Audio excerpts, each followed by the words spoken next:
5 secrets pour activer votre glande pinéale, votre troisième œil. René Descartes a décrit la glande pinéale comme le principal siège de l'âme.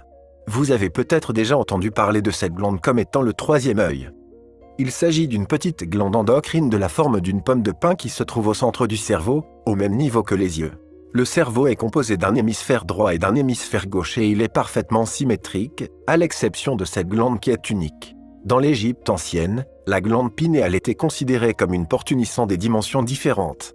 Le troisième œil permettrait en effet aux gens de transcender la dimension matérielle pour avoir accès à des niveaux de conscience supérieurs. La glande pinéale était représentée en Égypte par l'œil d'Horus. Elle nous permettrait, en fonctionnant correctement, de vivre pleinement notre développement spirituel, de vibrer à des fréquences plus élevées.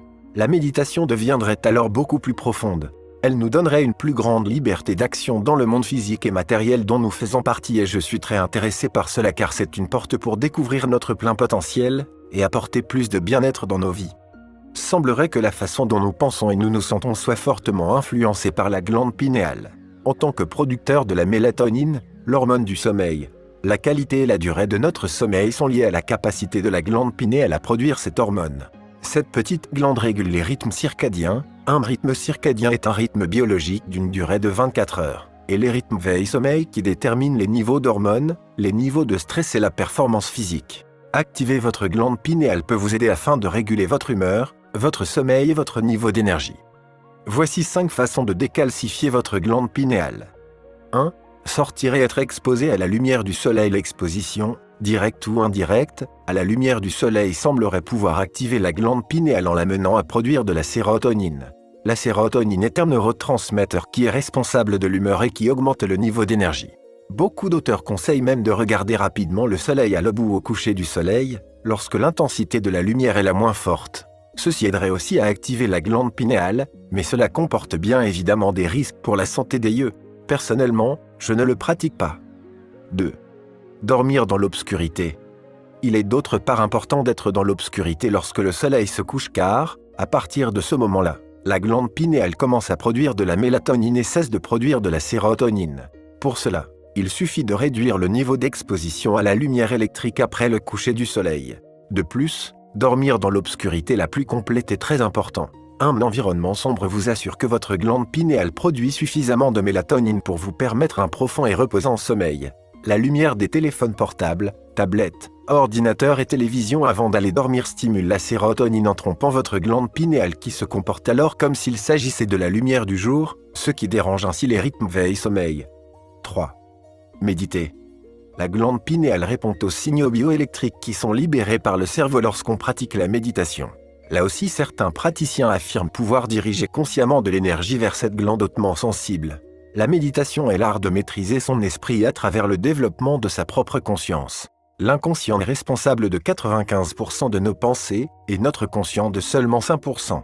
Alors, il est important d'apprendre à connaître et maîtriser son mental afin de pouvoir l'influencer positivement vers la direction où nous voulons aller. Pendant la méditation, on cherche à relaxer l'esprit en focalisant notre attention et notre conscience sur le calme intérieur. Dans cet état, nous nous permettons d'arrêter le flux de nos pensées et nos préoccupations et d'être simplement en paix le temps que dure de la méditation. L'objectif de la personne qui médite est de ne pas faire attention aux pensées qui surviennent, mais de les regarder sans s'identifier à elles. À travers cette pratique, nous améliorons la maîtrise que nous avons sur notre inconscient et pouvons devenir plus conscients des programmes mentaux indésirables que nous avons et qui pourraient être en train de tourner automatiquement en boucle.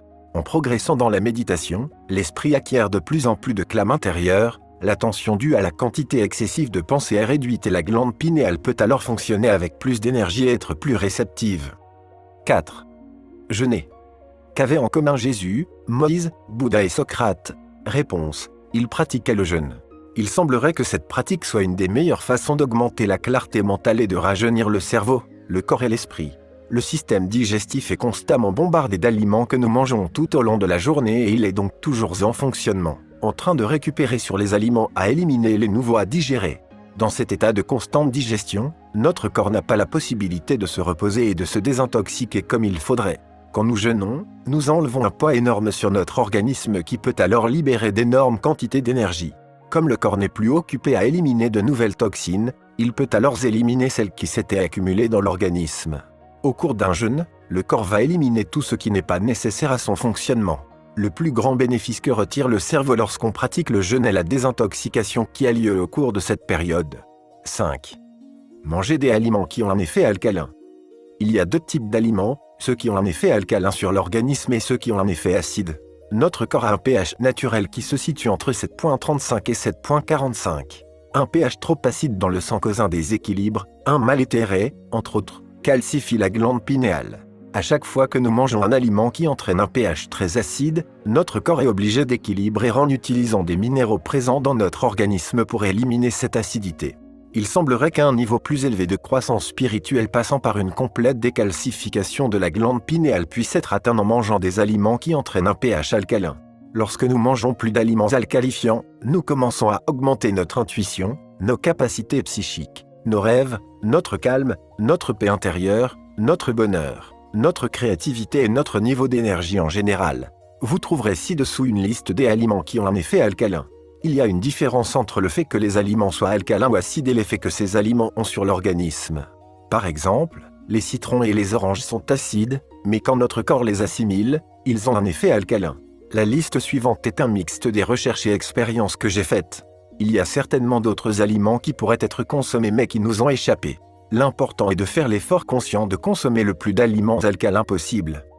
Merci de m'avoir écouté, je vous souhaite de trouver votre paix intérieure, de se trouver soi et de faire le bien autour de vous. Vous pouvez visionner les autres vidéos sur la loi du karma et les 14 secrets sur la loi d'attraction.